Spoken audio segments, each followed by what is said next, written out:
Hello and welcome to the Elephant and Bear podcast, the show dedicated to sharing interesting tales from around Coventry and Warwickshire. I'm your host Neil Young, and in today's show we welcome Tim Booth. Tim is knowledgeable about Riley Motors, and today we'll be talking about Riley's history and ties with Coventry. Hi Tim, thanks for joining me.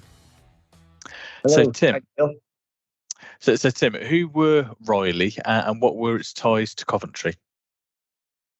Well, Riley started in the 19th century when William Riley, who lived from 1851 to 1938, took over the Coventry-based silk weaving business from his father in 1870 at the very young age of 19. Over the next 20 years, due to cheaper imports, the business began to decline so much that he got really worried about it. Now, William was a keen cyclist and thought he should get into the cycling business instead. So he bought Boddick & Co., bicycle makers in King Street, who at that time lacked capital to expand.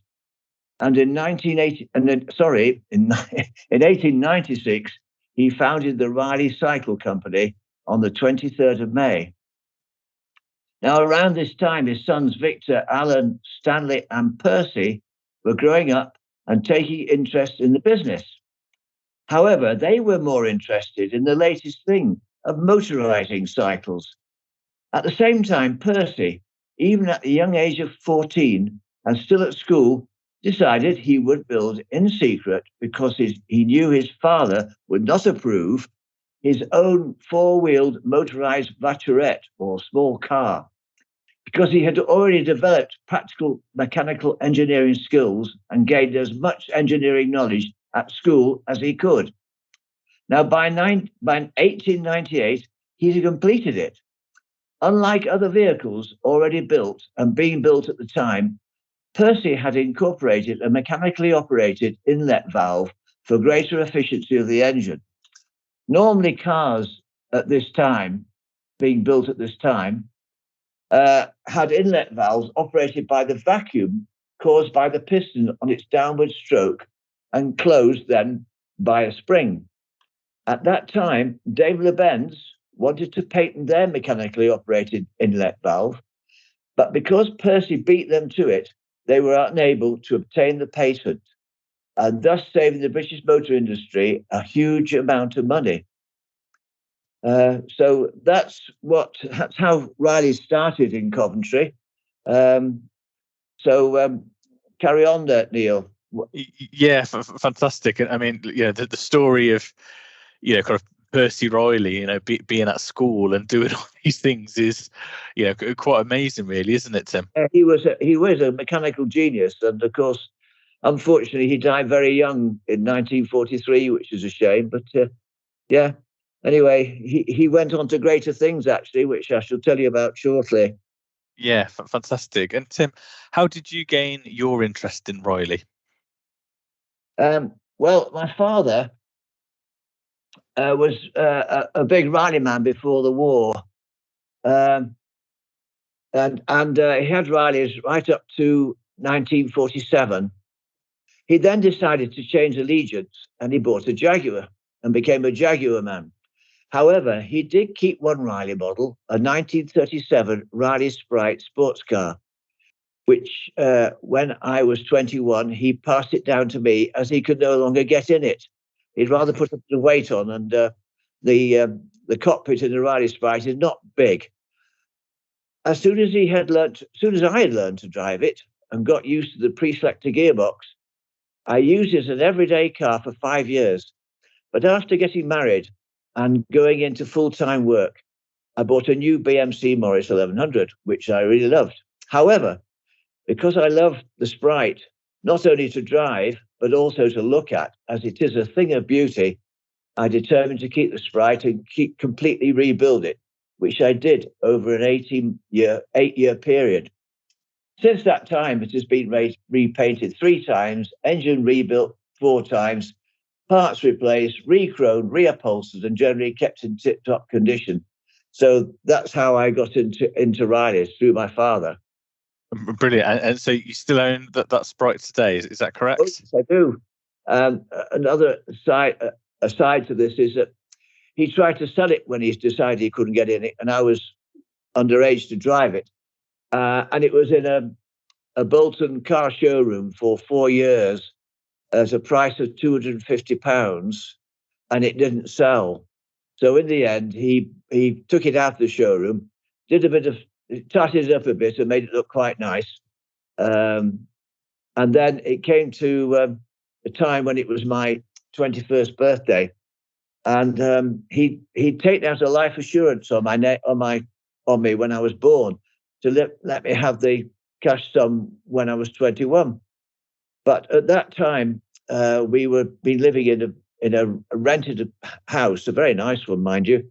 But the landlord decided he wanted it for himself, so father then had to fork out for a new house, and so he said to me, Tim, he said, I was going to give you this money, but unfortunately, I need it for a deposit for a house. But would you like the Riley instead?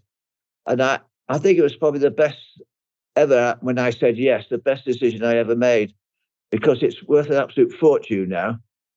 Yeah, definitely worth a bit more than £250 now, isn't it? Absolutely, yeah.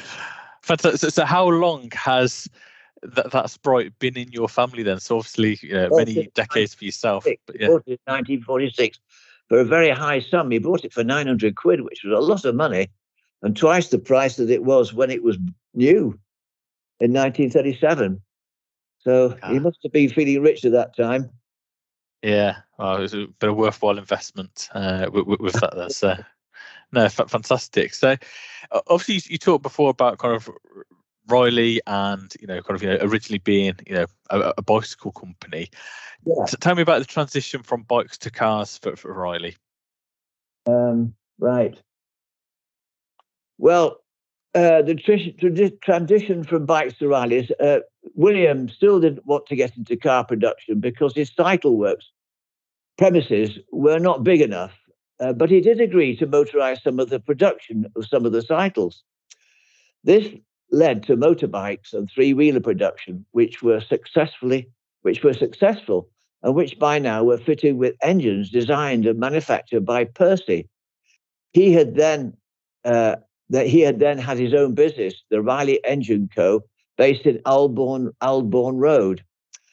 At this time, Victor was also competing successfully in speed trials around the country, which gave Riley good publicity.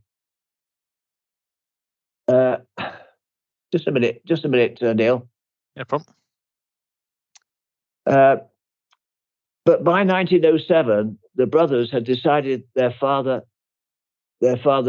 persuaded their father that four wheels were now a better bet, and car production commenced with the 9 and the bigger 12-stroke 18V twin models.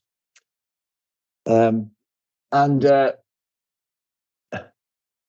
1912, Riley was still making a series of tricars and had ceased making motorbikes and cycles, and the name of the company was changed to Riley Coventry Limited. The directors could now see that the future was with four-wheeled cars, and the manufacture of tricars then ceased. Bigger premises were obtained at Foleshill, next to the Riley Engine Company in Aldbourne Road. Now, in 1916, Victor acquired a piece of land at Foleshill, very near to Percy's Riley Engine Co. This is the land that they moved in. This is the factory they moved into. It was a new factory. It was built with the financial aid of the Ministry of Munitions. Now, the effect of the war on Riley meant that although they had their factory partly paid for by the Ministry of Munitions, when the war came, the factory was then set up for making munitions, and thus no cars were made during the 4 years of the war.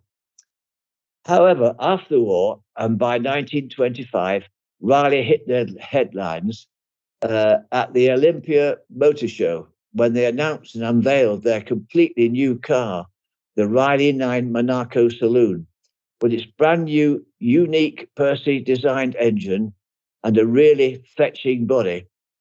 It was christened the Wonder Car, which brought the company huge success for the following 12 years. they had a lot of success in the 30s, Rileys, and they formed a motor club called the Riley Motor Club, which before the war was the biggest one-make car club in the world, would you believe? And it was very, very active all over the UK. Please excuse this brief interruption. This podcast is made possible by Plan with Neil. Plan with Neil is an independent financial advisor from Coventry, helping people improve their financial well-being by supporting them with retirement planning, life insurance, and much more. Please check out the website planwithneil.com and book a free discovery session today. Now, back to the podcast. So clearly, kind of Riley had a lot of kind of passionate fans then as well. Then, so very much so, especially in the 30s. And why do you think that was, Tim? What kind of made kind of Riley so special? Yeah, well, they were definitely different from other cars. The bodywork was Stanley and Alan were the body people in the company, and they also had their own works called the Midland Motor Body Company Limited, and they were coach-built bodies. They weren't pressed steel bodies to start with, although pressed steel bodies came in the late 30s.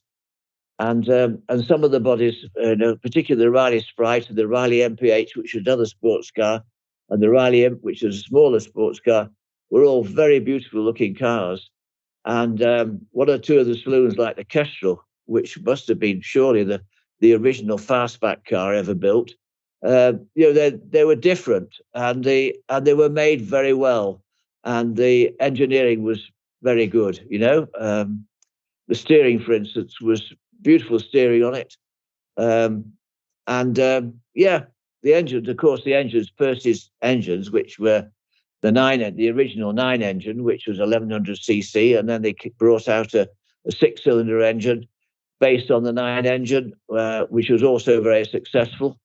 And eventually they brought out the 12.4 engine, which powered the Sprite and a lot of the saloons from 1935 onwards, right through actually to 1954, that 12.4 engine. And they had then another engine built just before the war called the Big 4 engine, which was 2.5 litres, still based on Percy's original design of camshafts, twin camshafts high up in the block with short, light push rods operating the rockers, which operate the valves at 90 degrees in a hemispherical head of each cylinder. Fantastic. And that engine went right through to 1956, I think it was 55, 56, yes. So yes, they were very, very, very good design, and of course they did a lot of racing well in the 1930s. Yeah, definitely. I mean, one of the things that strikes me about Riley as well is it was truly a family business with William Riley and all his sons as well, bringing different things to the table. Truly a family business, quite right. It was. Yeah. Fantastic. And obviously you mentioned earlier about how kind of World War One affected kind of Riley, but going towards kind of the late 1930s, there was kind of a lot of change for Riley's at that point. So tell me a bit about that. Okay. Unfortunately, Riley Coventry Limited went into receivership in 1938. They had fallen into the trap of offering their customers too many choices of models. Added to this, I had a design disaster, which cost them a huge amount of money. And their racing program, although successful, was becoming a very expensive form of publicity. Now, I say successful, just to give you an example. In 1934, I think it was 6 Rileys drove to Le Mans, took part in the 24-hour race. They came second, third, fifth, 9th, and 12th. And the lady, and in the 12th one, for 12th car, that was driven by 2 ladies, one of whom was Victor Riley's wife. She was called Dorothy Champney as when before she was married, but she married Victor Riley. And and so they won all they did really well in that Le Mans. Only Alfa Romeo broke down on the last lap, which was a much bigger car, but managed to get there before the second rally caught it up. And they won the Rudge Whitworth Cup, which was, to tell you the truth, I'm not quite sure what the Rudge Whitworth Cup was for, but anyway, they won it in 1934. I think that was their greatest success in motor racing. And they have some very famous.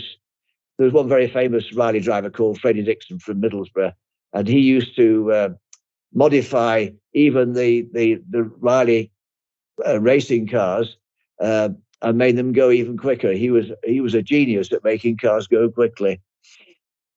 Anyway, what happened was in 1938, because of as what I've described as they're offering too many models for the customers and so forth, they got into debt and they had to be put into receivership. But the company was then saved by William Morris, who later became Lord Nuffield and who was the founder of Morris Motors.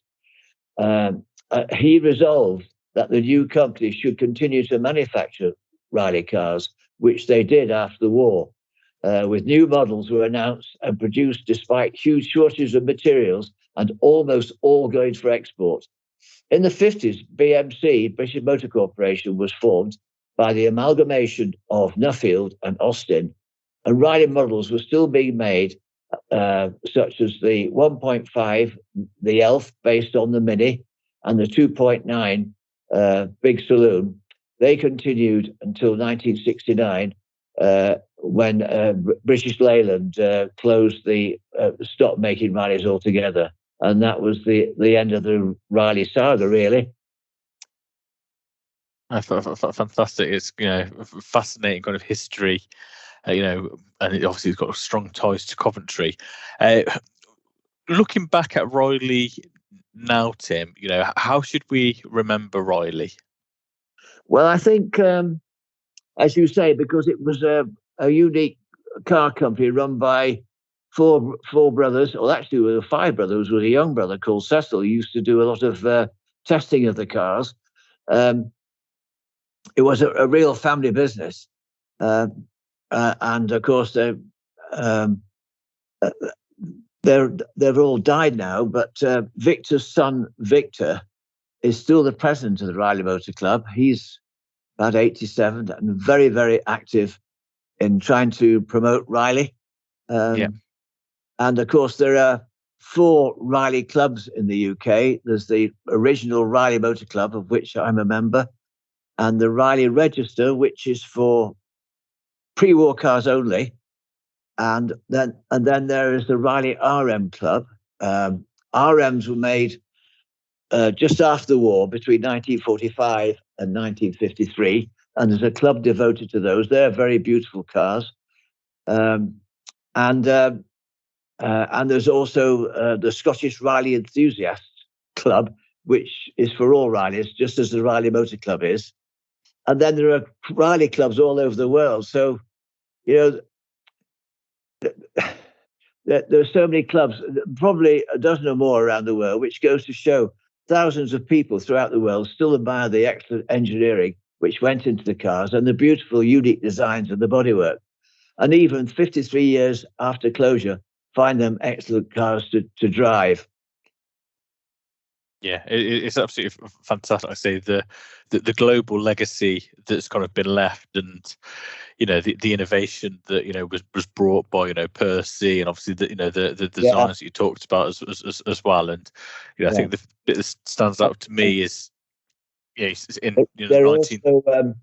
also they take part in a lot of vintage racing for the VSCC. Vintage racing around the country at Alton Park and Donington and all these race circuits. And Rileys, the pre-war, they're actually all pre-war Rileys, of course, because they're vintage. They pretty well dominate the scene. There's so many of them driving around and doing well.